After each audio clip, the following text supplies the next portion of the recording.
I just wanted to read it. I'll sit down so you can You can sit down. Go right ahead. He knows me. No, I'm not going to, but I did have a scripture. First of all, it's a big honor to be able to do this, and thank you. James, thanks so much for not leaving me alone until I said yes. For your holy tenacity that at first I wasn't so grateful for, but thank you. We love James and all that he's done for this state. But the Lord, I was reading these verses the last couple of days, and I really wasn't relating to this at all. I was just kind of just hearing what was the Lord was saying, but it's in Exodus chapter 17, and then it says, just prayed it a minute ago about Aaron and Hur. And it says, then Amalek, that's a type of darkness in the world, the darkness that we're fighting against. Amalek came and fought with Israel, who were a type of the children of the Lord, who are fighting that battle. And Moses came to Joshua and said, choose men and go out and fight with Amalek. And tomorrow I will stand on the top of the hill with the staff of God in my hand. And so Moses was looking for the staff, because just before this, he had used the staff to do, he'd done so many miracles with it. He just struck the rock at God's command, not the second time, but the first time, and got water. So he was ready to use the staff again, and it didn't turn out that way. And he says, I'll take the staff in my hand. And Joshua did as Moses told him and fought with Amalek, while Moses, Aaron, and Hur went up to the top of the hill. And this is a picture of intercession.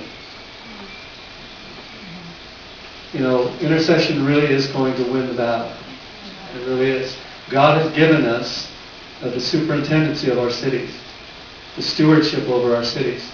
Now, people have a choice. People don't have to serve the Lord, and wherever there's a vessel who's yielded to darkness, darkness will be there. But we can make it really, really hard for the spirit of evil to operate in our city and in our state and in our country. And that's why we pray. We're not imposing our will on people. We're just telling the powers of darkness that are unseen, you don't have free reign here. We're going to make it really hard for people who don't know any better or who do know better but choose darkness.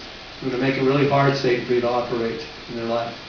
And then we don't take the lives of our enemies. We lay our lives down for our enemies. That's what we do. That's the big difference. And it said Moses, so long as Moses held up his hand, Israel prevailed.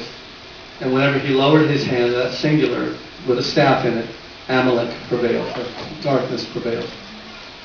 Now it's interesting because God made the lives of real human beings dependent on one man's weak flesh. People literally died when he lowered his hand.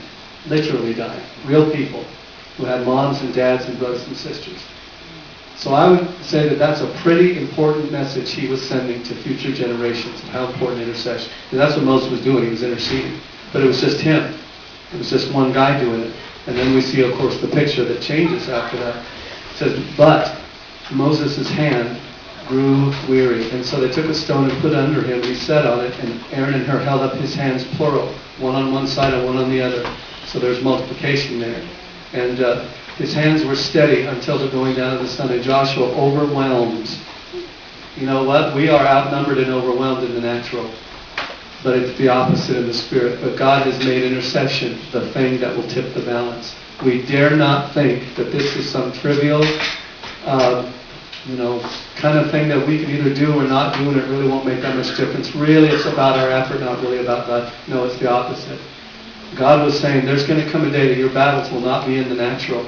They will only, you can set off a nuclear bomb and the demon will still be standing there. But you pray and that thing will move. And so, I just like that. And so he told Moses, the Lord said to Moses, write this down in a book as a memorial and read it to Joshua, because one day I will blot the memory of Amalek out completely from under heaven. And so Moses built an altar, and they did that and so on.